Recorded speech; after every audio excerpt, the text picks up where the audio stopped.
Bonjour à tous, bonjour à toutes, bienvenue dans ce webinaire. Très heureux de vous accompagner. Webinaire orchestré par le Crédit Agricole Loire-Haute-Loire pour évoquer un sujet incontournable pour l'ensemble des entreprises, la réforme de la facturation électronique. Et comment réussir et envisager cette réforme, c'est ce dont nous allons parler. Cette réforme, vous en entendez parler de plus en plus, elle deviendra obligatoire dès 2026. L'objectif aujourd'hui, c'est de vous expliquer simplement ce qui va changer, vous rassurer et surtout vous montrer les solutions concrètes qui s'offrent à vous ainsi que les opportunités que cela représente. Nous allons le faire avec trois experts, trois intervenants qui sont réunis autour de ce plateau aujourd'hui, que je vous présente tout de suite. À commencer par Yves Brioude. Bonjour, vous êtes référent facturation électronique au sein de la direction départementale des finances publiques dans la Loire. Bienvenue à vous. Merci, bonjour. En face de vous, Pierre Fayolle. Bonjour Pierre, vous êtes directeur des partenariats stratégiques chez Collecto, la solution du groupe Crédit Agricole dédiée à la e-facturation. Vous nous expliquerez cette solution. Bonjour Pierre et bienvenue. Bonjour, merci. Et enfin, Olivier Brenas, responsable du marché des entreprises et dirigeants au Crédit Agricole Loire-Haute-Loire. Bonjour Olivier, bienvenue. Bonjour Sylvain. Alors c'est à votre initiative Olivier que nous sommes réunis ici aujourd'hui pour évoquer cette problématique de la réforme de la e-facturation. Évidemment, vous êtes le partenaire privilégié des entreprises, des mutations économiques et puis évidemment de la transition numérique au cœur du sujet qui nous réunit aujourd'hui. Oui, il faut savoir que le marché des entreprises sur la Loire et la Haute-Loire, c'est environ 2600 sociétés et nous accompagnons quasiment 1500 d'entre elles.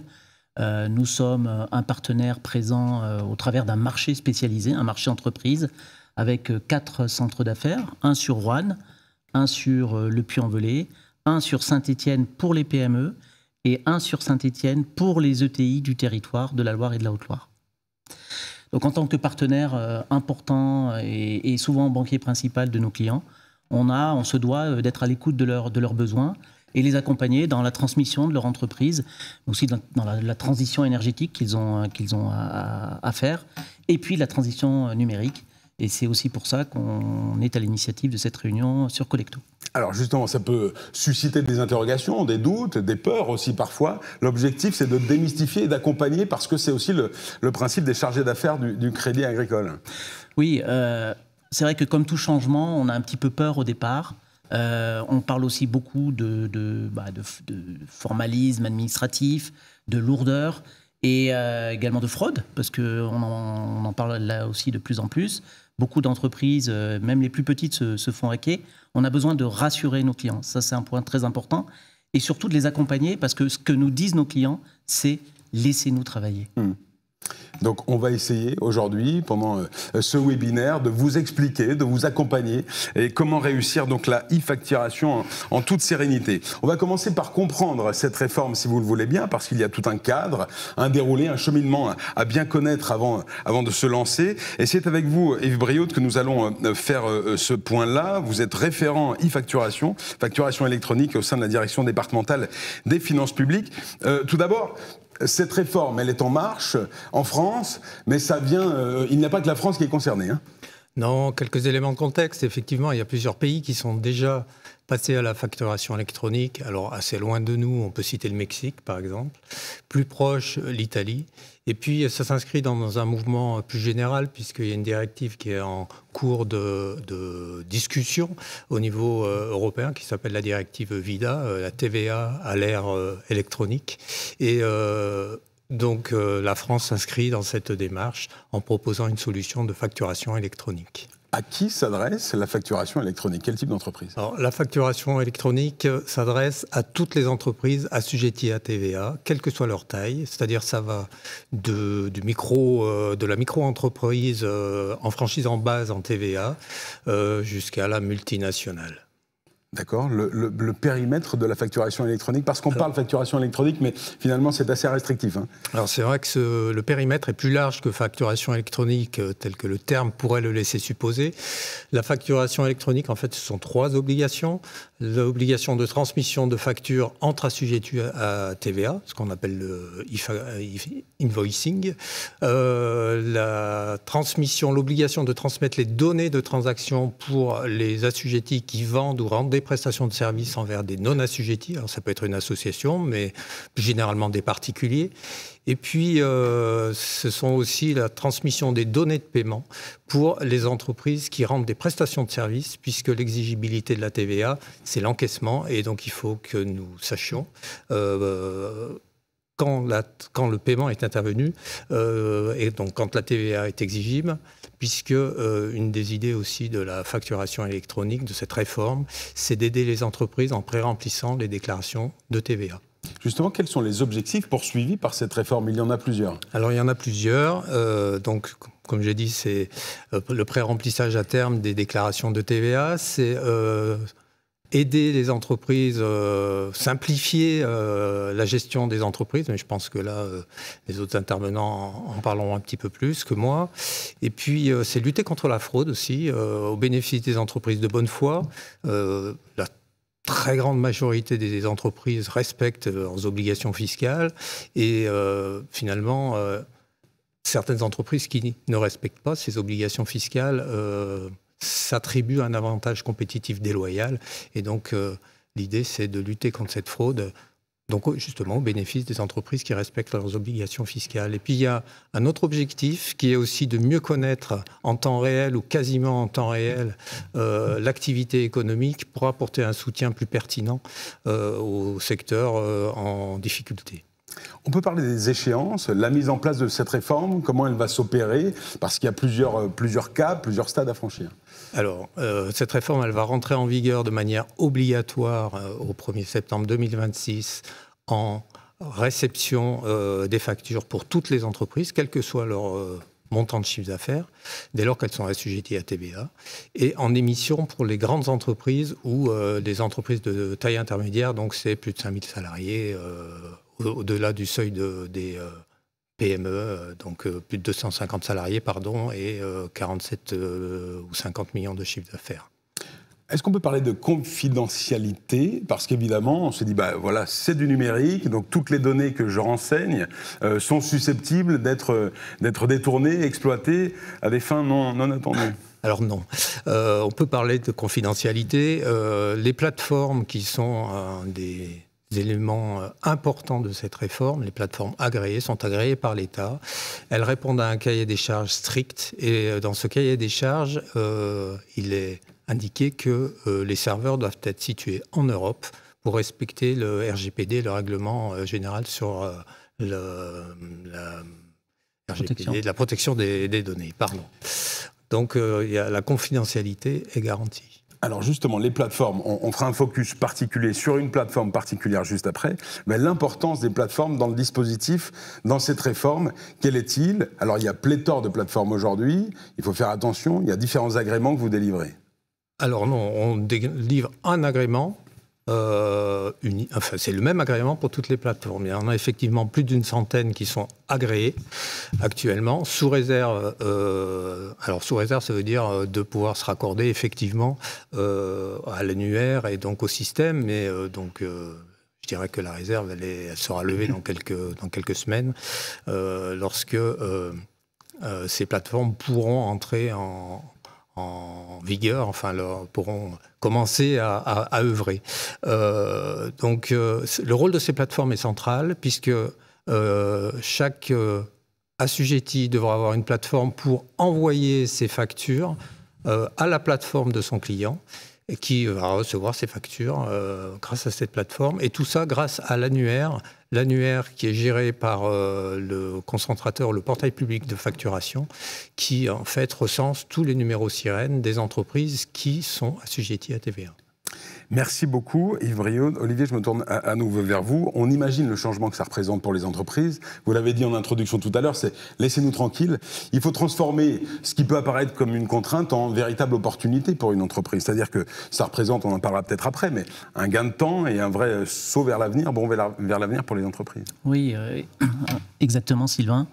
Il faut, on n'a pas le choix, il va falloir passer à la facturation électronique. Donc autant se saisir de cela pour en faire une opportunité. Et c'est ce qu'on a essayé de travailler chez nous au Crédit Agricole avec Collecto, et Pierre va en parler mieux que moi, de la création de cette start-up qui aujourd'hui a pris un bel essor. Alors, Pierre Fayolle, à vous la parole, justement, Olivier vient de le dire. Vous pilotez le projet e-facturation du groupe Crédit Agricole avec la solution Collecto qu'on va présenter. Concrètement, comment cette plateforme fonctionne-t-elle? En quoi peut-elle faciliter la vie des entrepreneurs? Écoutez, d'abord, pour vous présenter Collecto, c'est une filiale à 100% du groupe Crédit Agricole. Pourquoi filiale à 100% du groupe Crédit Agricole? Parce qu'on a considéré que le sujet de la e-facture était tellement important pour nos clients qu'on n'allait pas le confier à des tiers. Et c'est pour ça qu'on a fait une nouvelle filiale métier, finalement, sur ce sujet. On a créé cette filiale en Collecto avec une solution que l'on pourrait définir comme un hub de gestion administrative et financière destiné aux chefs d'entreprise. Donc on est conscient que ça s'adresse à des chefs d'entreprise qui ne sont pas des spécialistes de la comptabilité, qui ne sont pas des spécialistes du chiffre. Et on s'est posé la question finalement comment on pouvait leur être utile dans leur quotidien, puisque c'est notre slogan au Crédit Agricole, être utile chaque jour dans l'intérêt de nos clients et de la société. Et on a conçu cette plateforme à l'intention de gens dont le métier est d'être spécialiste du bâtiment, spécialiste du commerce ou de l'hôtellerie, de la restauration, et avec un outil qui est extrêmement simple à manipuler. Donc, qu'est-ce qu'il y a dans cette plateforme? Finalement, vous avez dans cette plateforme tous les outils pour bien gérer votre entreprise. Dès le démarrage, c'est-à-dire que le premier outil, c'est de générer du chiffre d'affaires, donc être capable d'éditer des devis, de faire signer électroniquement ces devis, de les transformer en factures et d'aller jusqu'à la relance du poste client.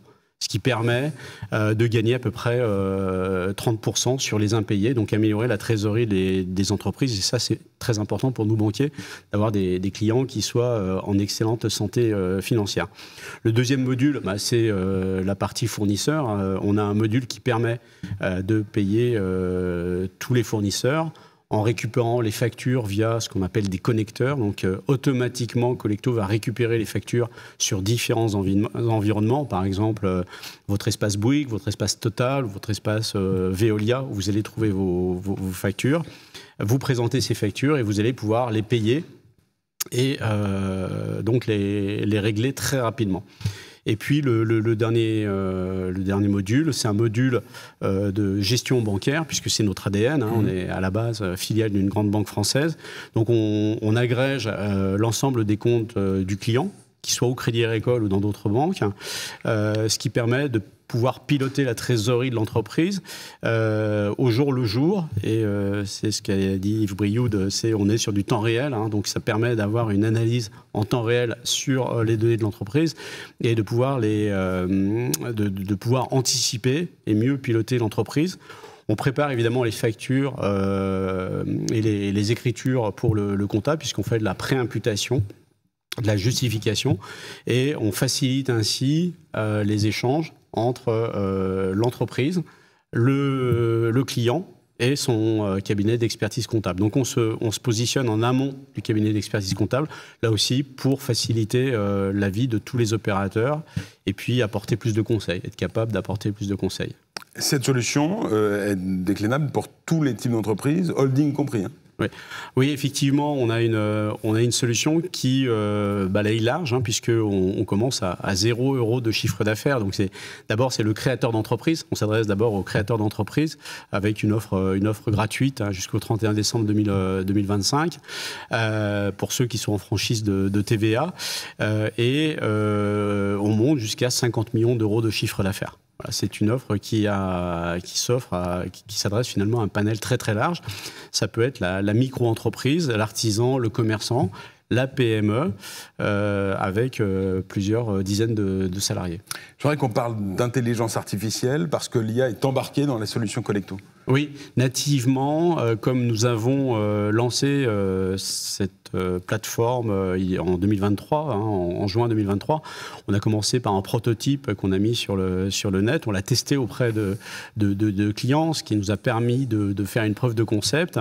Et on l'a implémenté avec des algorithmes, avec de l'intelligence intelligence artificielle et avec un seul but, c'est de décharger le chef d'entreprise de tâches administratives inutiles, puisque, il faut le savoir, hein, le coût d'une facture en entreprise, c'est environ 15 €. C'est très cher. Finalement, le coût de traitement actuel d'une facture, c'est 15 €. On sait que via cette réforme, et c'est une opportunité pour les chefs d'entreprise, on peut arriver à baisser à 3-4 € par facture.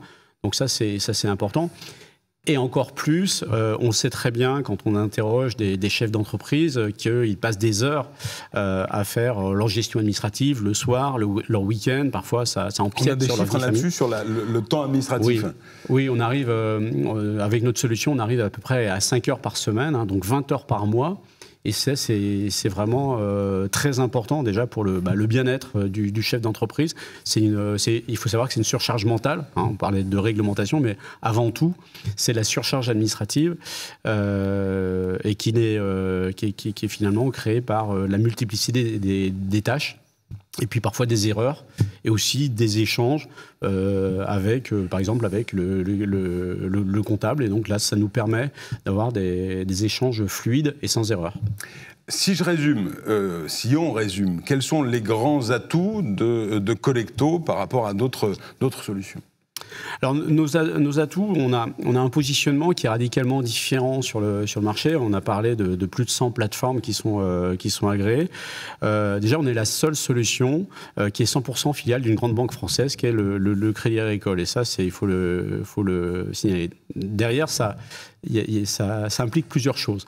La première chose, c'est évidemment qu'on obéit aux règles de sécurité informatique et de conformité de la banque. Alors qu'à la base, on est un éditeur de logiciels de gestion, mais on se plie aux règles du Crédit Agricole. Donc, c'est les plus hauts niveaux de conformité, et donc conformité juridique et informatique, et de sécurité du marché, avec tout ce que ça implique, c'est-à-dire des backups, des continuités de service. Ça, c'est important. Le fait aussi qu'on soit adossé à une grande banque française nous permet d'apporter une certaine stabilité sur les prix, une garantie sur les prix, contrairement à d'autres opérateurs. Donc, on a ce plus qui nous permet d'assurer cette stabilité. Puis le dernier point, c'est que le Crédit Agricole existe depuis 140 ans. Donc, on est capable d'assurer la pérennité et d'assurer aux clients de Collecto que dans plusieurs dizaines d'années, nous existerons encore. Olivier. Je crois que c'est très important ce que dit Pierre. Aujourd'hui, il doit y avoir plus de 100 plateformes qui sont agréées. Donc ça ressemble un peu à une jungle. On ne sait pas comment s'y retrouver. Et le client a besoin d'un tiers de confiance. Et le Crédit Agricole remplit, j'allais dire, toutes les cases là-dessus. C'est une entreprise solide, loyale, fiable. Et donc, on est là vraiment pour la durée.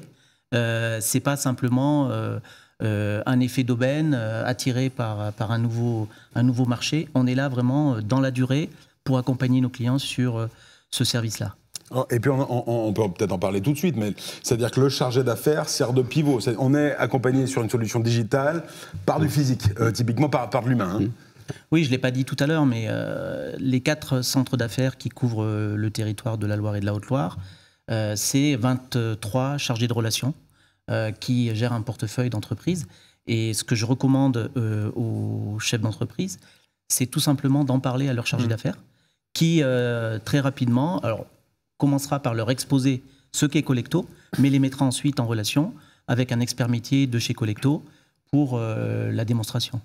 On ira un peu plus loin tout à l'heure sur la démarche et puis les différentes étapes pour aborder la e-facturation. Et ça, c'est un point très important, cette différence par rapport à d'autres plateformes, c'est le support. Je pense que c'est ce qui va faire la différence dans cette réforme sur les plateformes qui vont persister par rapport à d'autres. Ce sont celles qui auront la meilleure qualité de support.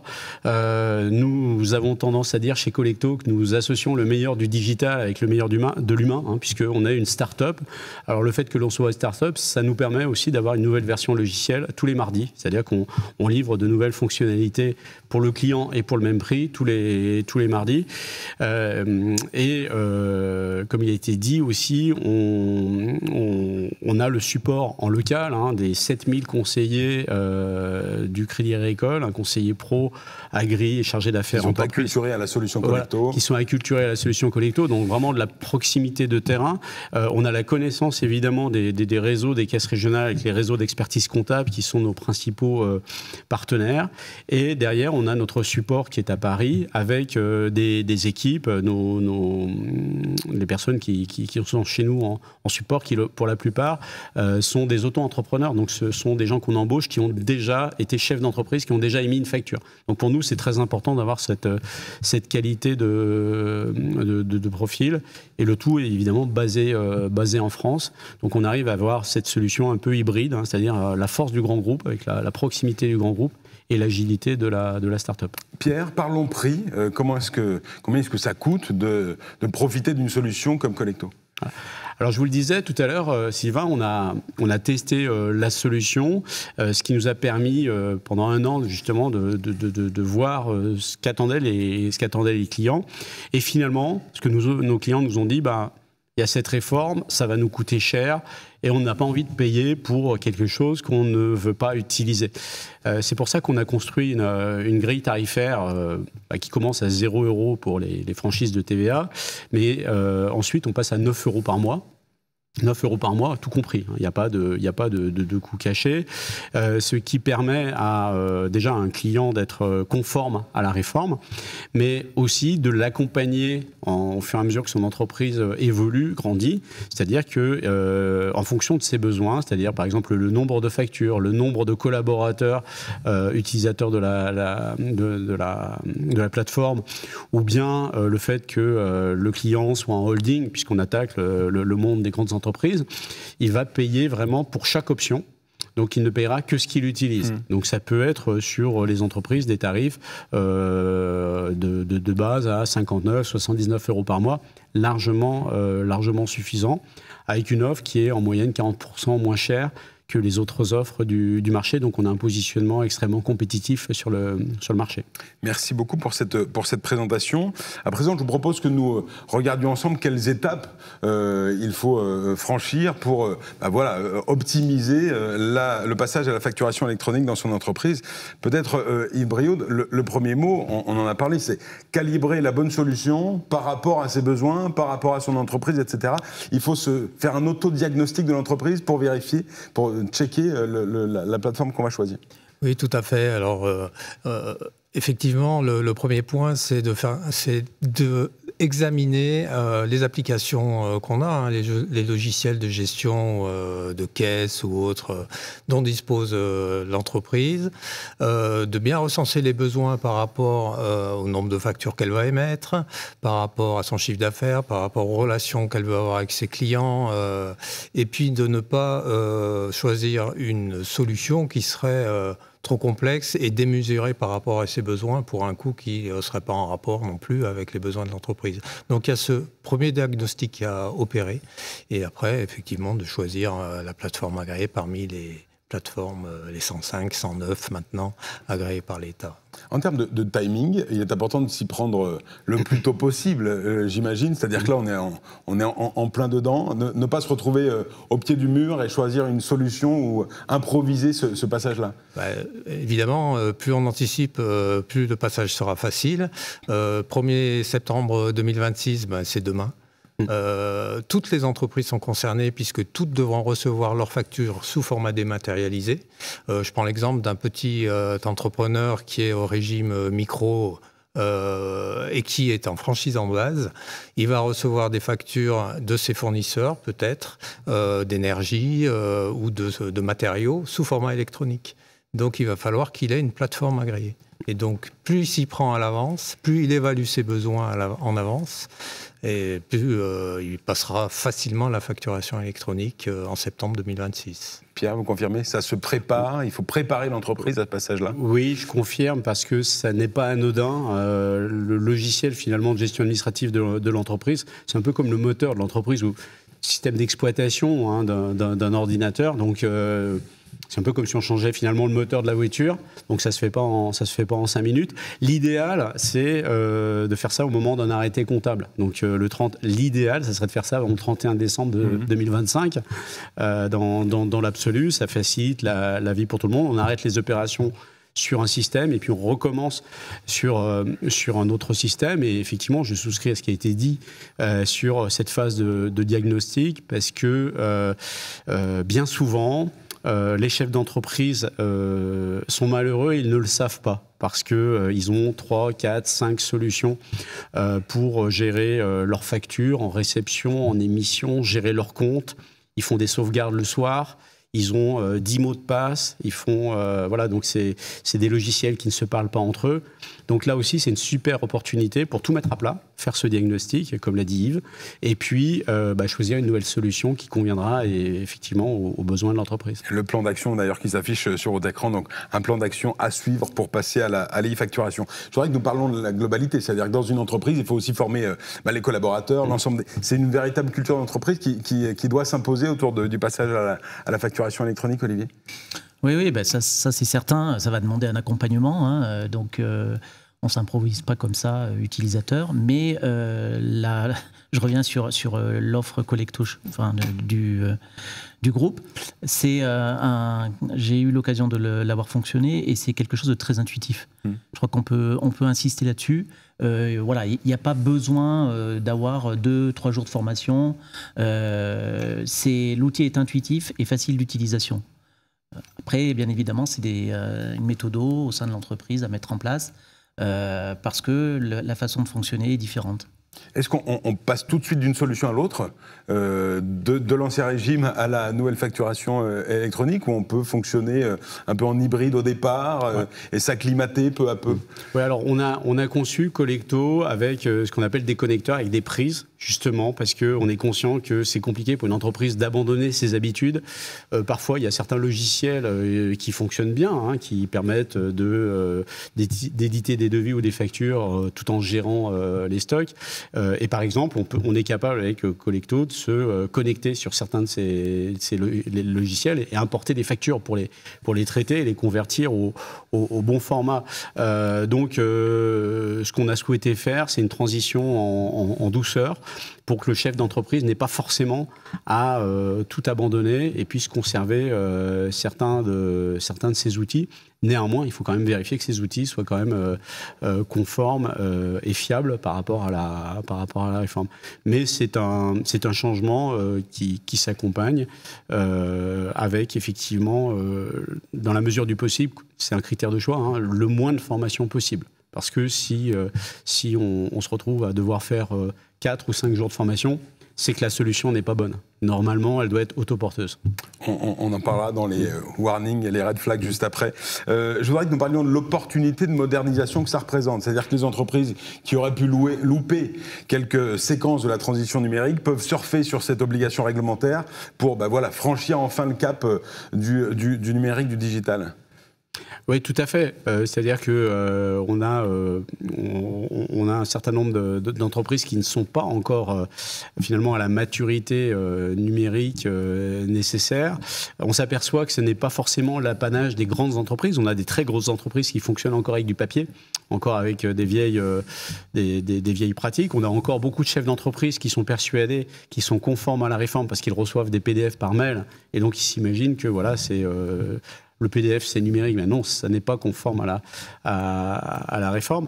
Donc, c'est une véritable opportunité de gain de productivité. Et c'est aussi ce qui fera la différence. Je dirais, c'est l'anticipation. Les premiers seront aussi les plus compétitifs parce qu'ils vont gagner du temps, ils vont gagner de l'argent. Tant sur la gestion administrative de leur entreprise que simplement sur le prix unitaire des factures, et ça leur permettra d'être encore plus compétitifs dans leur Ils auront intégré la solution avant les autres. Ils auront intégré la solution avant les autres, donc autant y aller le plus vite possible. C'est un critère essentiel de compétitivité. Merci messieurs. Je vais vous poser à présent une série de questions. Celui qui veut répondre, y répond. Des questions récoltées auprès d'une consultation et puis de ce qu'on peut entendre chez les dirigeants d'entreprise au sujet de cette problématique de la facturation électronique. D'abord, est-ce que la facturation électronique remplace le comptable dans une entreprise ? Qui veut répondre ? Non. Non. Non, il ne remplace pas le comptable. Et on se positionne, Pierre le disait tout à l'heure, comme partenaire. Je parle des experts comptables, mais du comptable de l'entreprise qui sera toujours nécessaire. Donc on est vraiment en appui, on est un outil, ça reste un outil. Oui. Oui, effectivement, notre plateforme est un outil de pré-comptabilité. Nous sommes des banquiers avant tout. On est là pour faire du financement, du placement, des services autour de la banque. Ça n'est pas du tout notre vocation. Notre vocation, c'est justement d'avoir des clients qui soient en bonne santé financière et de bien les conseiller.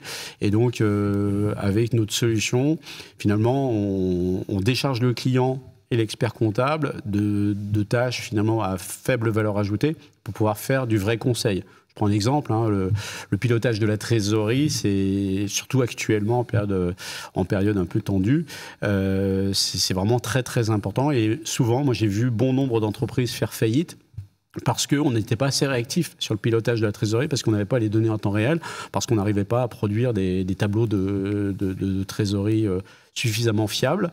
Là, avec les données en temps réel, bien, le conseiller du Crédit Agricole, chargé d'affaires entreprise du Crédit Agricole, avec l'expert comptable et avec son client, peut faire un véritable bilan et ensemble peuvent bien conseiller le client pour trouver la bonne solution, parce qu'il y a toujours des solutions sur la trésorerie. Merci beaucoup. Question à Yves Briaud peut-être. On s'attend évidemment, plus on approchera de la date de la bascule, à un effet d'aubaine avec des opportunistes en tout genre, bien ou mal intentionnés, et qui peuvent s'immiscer dans la brèche de la facturation électronique. Comment éviter les escrocs? Comment éviter les arnaques? Vous avez parlé évidemment de l'agrément, mais quels conseils, quels tips peut-on donner aux entreprises? Bon, je crois qu'il faut consulter impôt.gouv.fr. C'est un site qui est mis à jour régulièrement dans l'espace professionnel. Il y a donc un espace facturation électronique dans lequel vous avez la liste des plateformes agréées. Et puis l'État va délivrer 2 logos. Un logo plateforme agréée, ça veut dire que la plateforme elle est agréée. Et puis un logo pour les opérateurs logiciels de gestion, logiciels de caisse, qui vont... Interopérables. Voilà, pour assurer leur...